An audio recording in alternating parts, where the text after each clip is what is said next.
Joining us this morning, former White House Middle East Policy Advisor, Ambassador Marc Ginsberg. Ambassador, thanks for the time today. Appreciate it. Sure.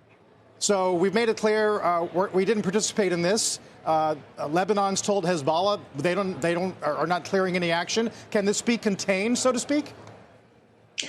I think it all depends on the retaliation that Iran still has in its back pocket. It didn't use its ballistic missiles, number one. And number two, the Israelis have indicated, Carl, that they're going to continue to attack because, you see, they don't have the deep munition-busting bombs that the United States would have ordinarily provided them, but Israel doesn't have fighter bombers. And so they're using their fighter fleet to attack these sites time and again. And the question is, how long is it going to take for Israel to be able to, quote, declare victory? And it's hard to tell.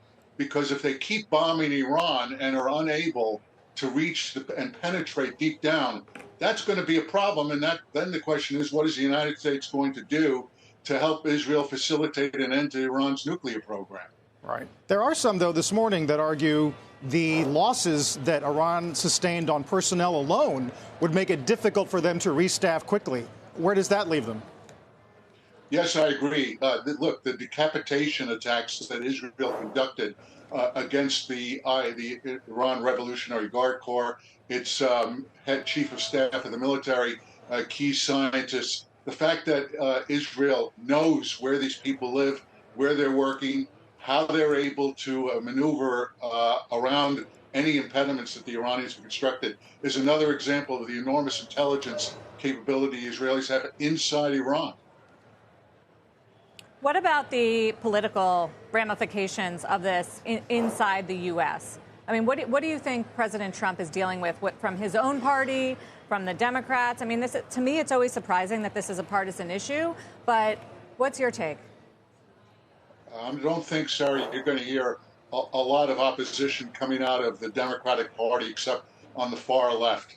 There's been a unified front, no matter where you have stood politically, to support Israel's efforts to defend itself against Iran and to ensure that Iran no longer has the capacity to develop a nuclear weapon. Look, the Trump administration offered Iran a off-ramp here to help create a new consortium that would enable Iran to enrich uranium under the protective eye of Arab states outside of Iran.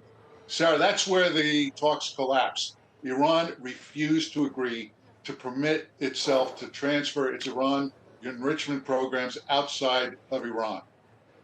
And across the political spectrum, there's support for the fact that Iran blew these talks apart. Mark, do you think there's any opportunity or chance, as I think some would hope for, that there would be regime change in Iran? There's so much opposition to this regime inside Iran.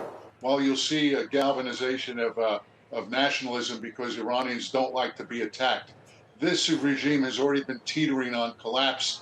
The economy inside Iran is awful. It remains isolated. There's been uprisings inside Iran.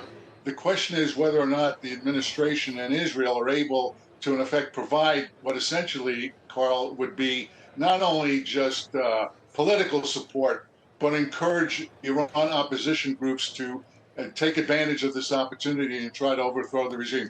And yet, there's no doubt that the internal police force of the regime remains quite intact. And that's the main reason why you probably won't see an uprising just now.